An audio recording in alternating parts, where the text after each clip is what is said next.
Hi, this is Jennifer with iCadenza, and I'm here after a performance at Classical Underground, one of the secret hidden gems in Southern California for finding great classical music. And I'm here with two members of the Autumn Trio, Michele Zukovsky and Armen Ksajikian. So we're going to ask them some questions. Now, unfortunately, your other trio member isn't here, Brian Pizzoni, but the three of you played a fantastic piece tonight by Peter Schickli. Right. Tell me about that. He's AKA, also known as PDQ Bach. So in this guy tonight we play Schickli. He wants to be Peter Schickli, but he's like a little bipolar. So we don't want to get him too upset. We don't want to call him PDQ Bach when he's Peter Schickli. But basically, he wrote this trio.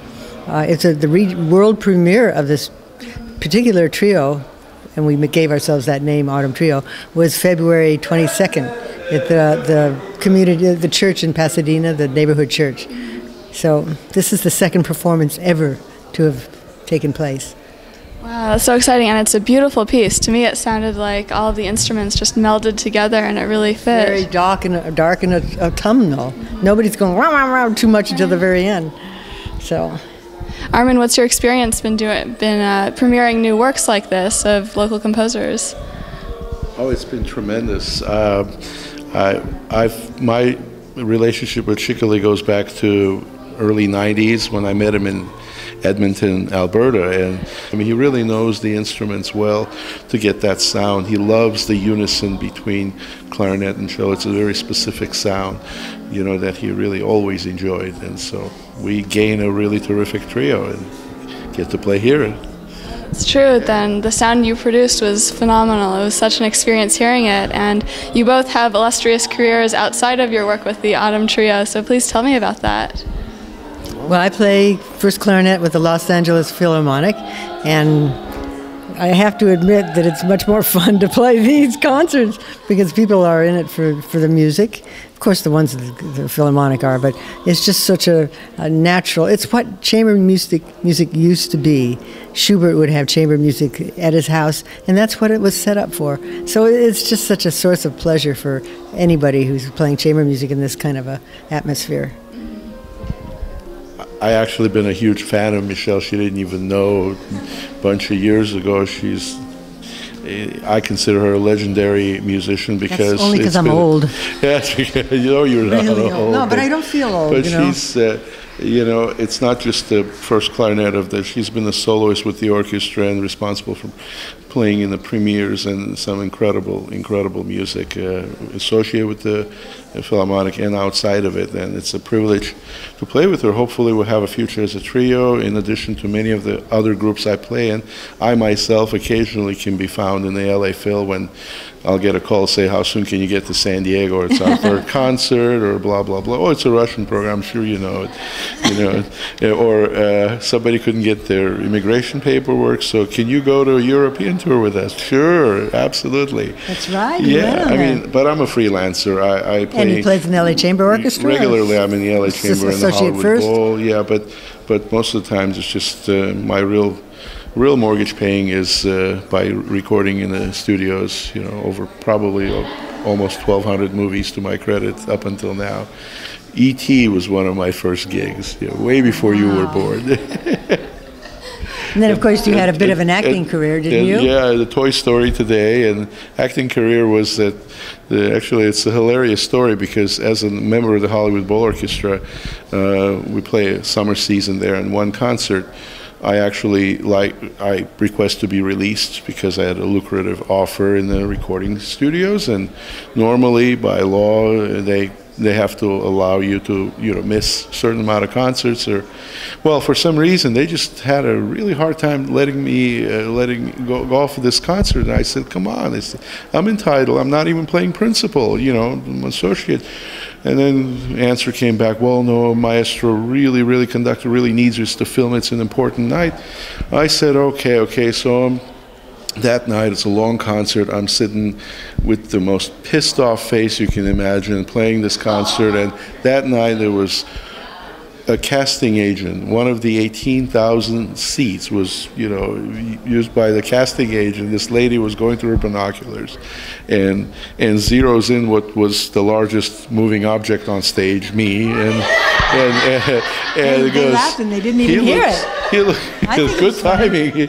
She looks, hey, this might be our guy. And next thing you know, it's like they're all over the management. They're trying to get a hold of me, and when I finally was reached, I hung up on them. I thought the whole thing was I thought it was a telemarketer. Hoax. Yeah, and then finally she persuaded me to go to her office and Polaroid shots.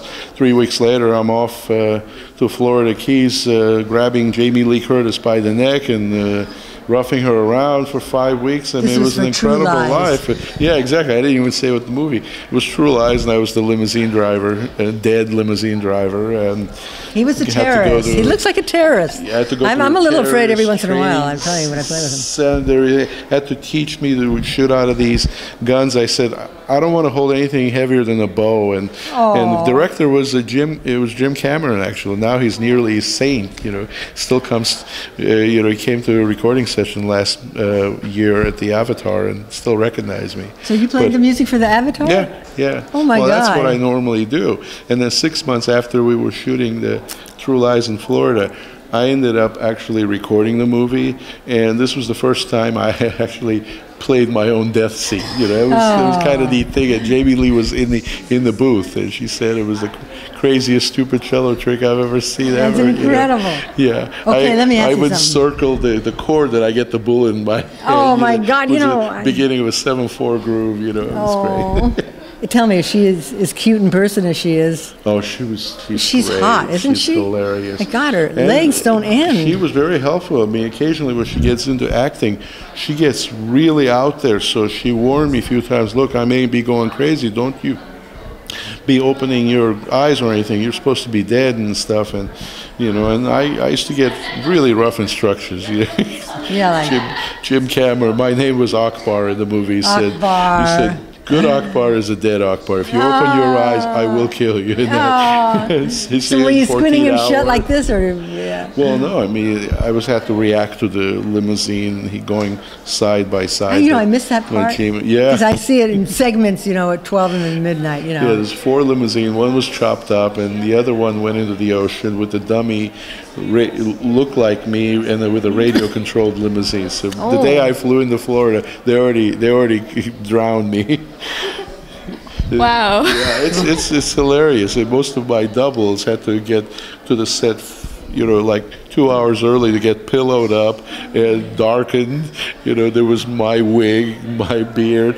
This poor thin blonde guy who was my stunt driver, because he was supposed to drive while he was dead and hitting the limousine. But he was so angry at me because he said, couldn't you be like, you know, Florida is very humid down there. Oh God, and he had all those pillows on? And he had to like pillows to make him look fat like me. It was just, it's hilarious. You're not fat. I would stroll. Well, that's how I got the gig. What do you want? It's true. Wow. You just look prosperous, that's all. You know, this is supposed to be an interview, and we're kind of hogging the whole That's okay. I think everyone's really going to enjoy this. It's much more fun.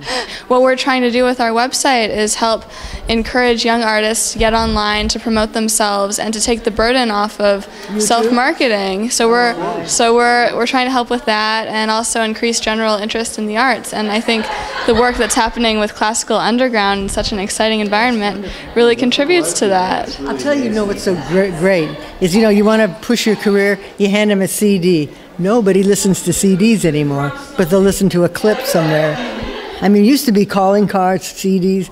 You know, I have 25 students who give me their CDs. Oh my God, who's going to listen? So, but this is alive. It is.